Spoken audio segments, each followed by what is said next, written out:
I'm Frank James. I'm chairman of the Society for History of Alchemy and Chemistry. It gives me a very great pleasure to interview Larry Principe, who won the very prestigious American Chemical Society HIST Award. And perhaps I could start by asking how you got into the history of chemistry. What was your background, your interests, and so on? Oh, okay, well, sure. I was interested in chemistry at a very young age, and I can't actually say why, and spent a great deal of time filling the house of my parents with smoke and flames and that sort of thing. But it happened probably, I guess, when I was a late teenager, wandering through a public library and coming upon a book on alchemy. Taking it down off the shelves and looking at it and wondering at that point, I actually remember it pretty vividly, thinking, so what is it that alchemists were actually doing in their laboratories? Has anyone actually tried to figure out what that was? And so I suppose I've sort of been asking that same question ever since, trying to reincorporate, in a sense, the history of alchemy with the history of chemistry. I mean, that's very interesting, because you read a lot of biographical accounts of modern chemists, and I was also thinking particularly here of someone like Harry Croto, who give exactly the same sort of account, that they were very interested in children and sort of filled their houses, their parents' houses with murky, smelly materials, the sort of thing you wouldn't be allowed to do today. I can't imagine you getting involved with the chemicals. Well, it was so strange that when I was, 13, 14 years old, you could go down to the local chemical supply house. I think until I was 17, my mother had to sign for things, but you could pick up almost anything, all the mineral acids and things to make explosives with no problem at all. And that certainly is not the case anymore. Absolutely not, no. Do you think that actually has a negative effect on chemistry teaching and interest in chemistry today? I really do, yes. I think that chemistry has been moved so far out of people's lives, out of the way you can teach children about how really fantastic chemistry is. I mean, our chemistry sets today are weak shadows of what they were in the late 60s when I got mine. Mm-hmm. So, return to your biography, what did you do undergraduate, postgraduate, and also acquiring all the linguistic skills you need to study early chemistry and alchemy? Well, I went to the University of Delaware as an undergraduate and majored in chemistry there. But as it turned out, I was still interested, sort of on the side, in the history of chemistry, history of alchemy. And as it turned out, by very good fortune, the University of Delaware had acquired an enormous collection of books on the history of chemistry and alchemy, mostly 16th, 17th century texts. And by one way or another, I was granted access to this. And so I actually started trying to reproduce some alchemical experiments then to get a handle on what alchemists were actually doing in their labs, trying to see what they saw to try to better understand what they were doing. I didn't think at that time, though, that becoming a historian of chemistry was going to be my main function. So I went on to graduate school as an organic chemist, got a PhD in organic chemistry, and discovered to my chagrin, I'm evidently a very slow learner, I learned to my chagrin that about the time I was writing my dissertation, that my idea of what I would do as a professor of chemistry was woefully out of date, that I wouldn't be able to play with chemicals anymore. I would just spend all my time looking at budget sheets and hustling for grants. And so that didn't appeal, so I started another degree at Johns Hopkins in the history of science. And I like to say I stuck around at Hopkins as a graduate student so long they forgot and now think I'm a professor, but I have been there ever since. Who did you work with at Hopkins? For a little while with Owen Hanaway, and then after that with Robert Cargan. Mm-hmm. And they were good supervisors? Yeah, actually, yeah. Cargan had a wonderful way of sort of hands-off, but when he wasn't hands-off, the things that he could say were so accurate and to the point that it would save a student sort of months of work of going around in circles. Okay. That's the sort of supervisor one likes to have. Absolutely. I hope one of these ones have.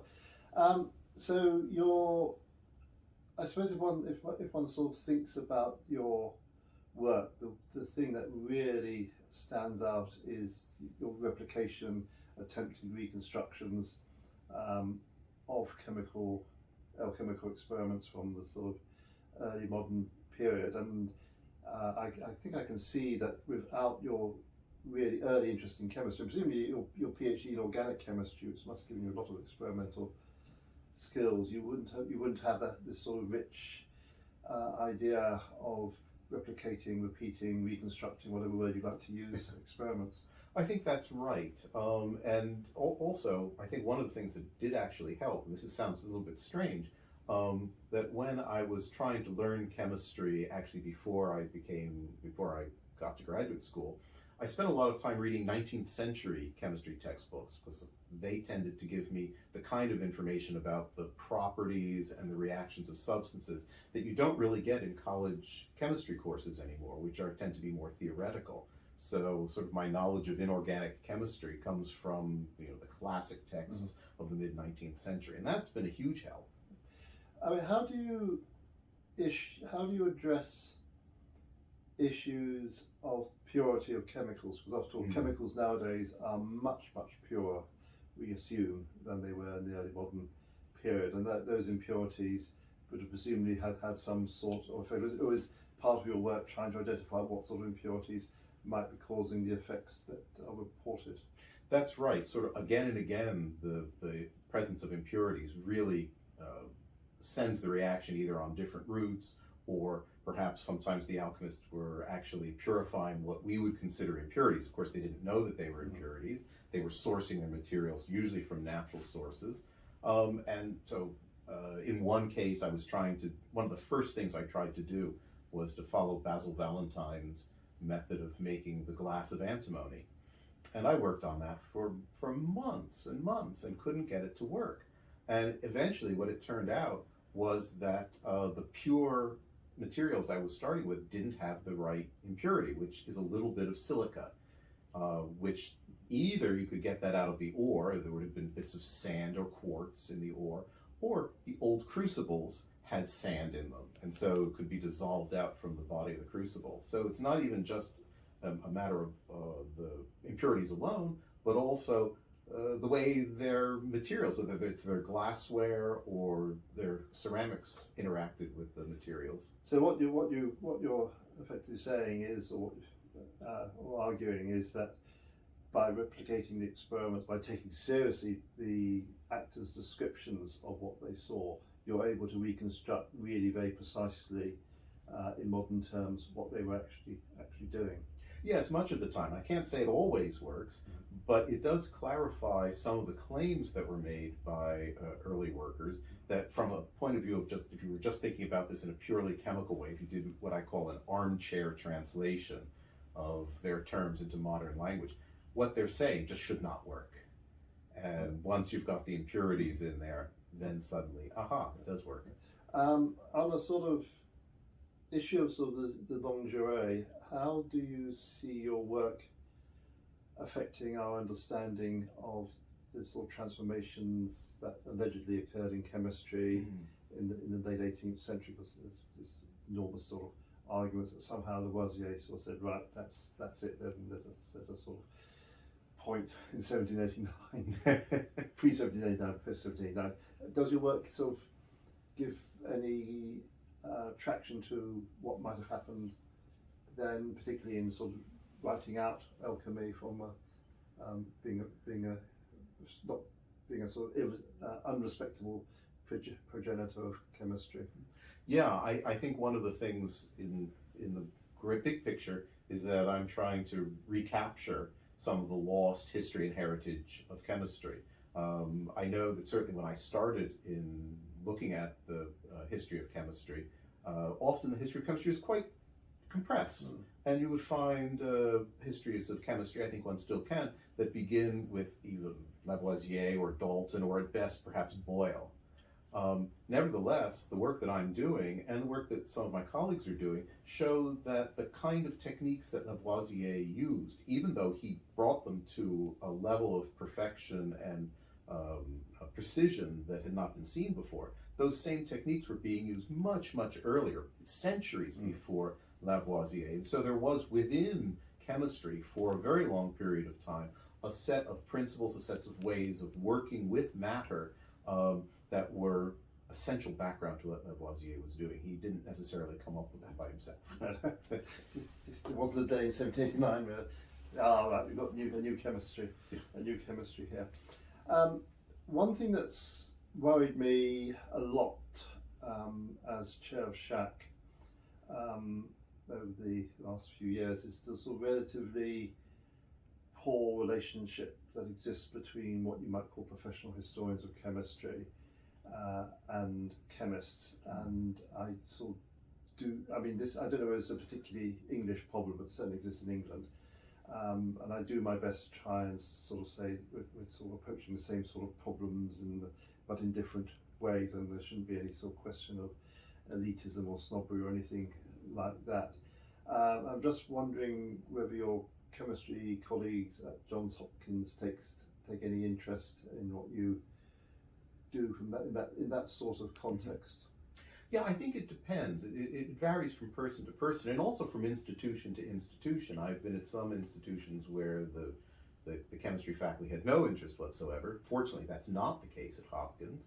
I have a lab in the chemistry building there, so I get that kind of support from my colleagues in chemistry. But of course, I also have my professorship is split between history of science and chemistry. I think I'm the only person. Right, I didn't know that. Yeah. I think I'm the only person that has one foot in the humanities and the other in the sciences. So that helps a great deal in terms of opening up lines of communication. And I do find that my colleagues find interest in it. I mean, you have to pick the right thing, obviously, which I think is the case when you find any academic, but sure. I mean, I think it is a really good thing the American Chemical Society has this history award, which is regarded really very highly indeed. And I'm afraid to say the Royal Society of Chemistry in England doesn't quite match up to that sort of aspiration. So any hints you could give about how to sort of move the RCS along would be very well. Well, I think one of the ways is just by exploiting a certain characteristic, I think, that there is among chemists. Chemists tend to feel a little left out, I think, in the modern world now that, in the mid-20th century it was all about physics, and now we're all about biology. But chemists still remember the time, maybe not with their own memories, but they are aware of a time when chemistry was the central science, was the science of interest.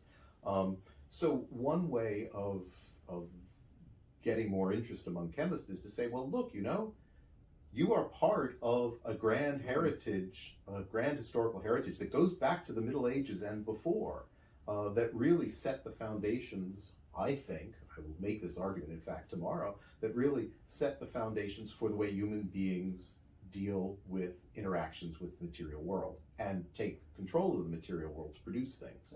I mean, there was a period about sort of 20 years ago in England where chemistry departments were being shut all over the place, Essex, Sussex and so on. And what the university authorities claimed was that they weren't actually closing departments, they were renaming them as sort of material science and so on, which doesn't really have quite the same sort of connotations and sort of with the past. I'm pleased to say that's been reversed over the past couple of decades, but it took a bit of time and fighting to sort of say, well, the material science is yes, it's useful and does lots of things, but it's not actually chemistry.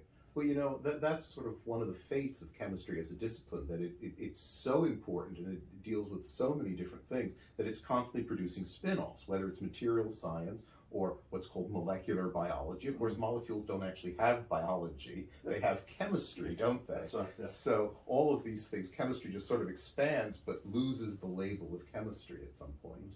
Which is a historical phenomenon worth analysing, I would think. And perhaps just to wrap up, do you have any views on the future of the history of chemistry, history of alchemy, say over the next two or three decades, in sort of times of austerity and budget cuts and all the sorts of things one has to do with spreadsheets, even if one isn't a administrator?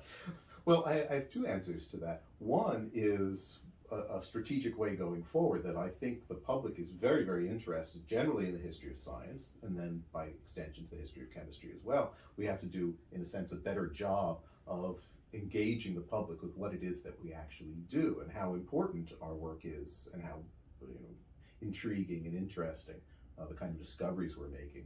The second thing I would say is that certainly already something has happened that I still find amazing, and that is that when I started working on the history of alchemy, there were really only, you could count the people working on that topic on the fingers of one hand. There were just very few of us.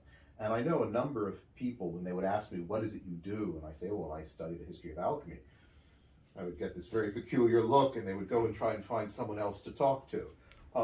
But what certainly happened, I think, in the last 10, 15 years, is this real surge of interest within the history of science for the earlier material, for early modern chemistry, for the history of alchemy. And that's just been remarkable. I could have never predicted that. I'm infinitely pleased by it, of course. So we've got a lot of young people working on it now, so I am looking forward to a lot of really terrific work to come forth in the next decade or so. So I think on that optimistic, very optimistic note, thank you, Larry, so much for your time, and good luck with the meeting tomorrow. Thank you very much. It's been a pleasure.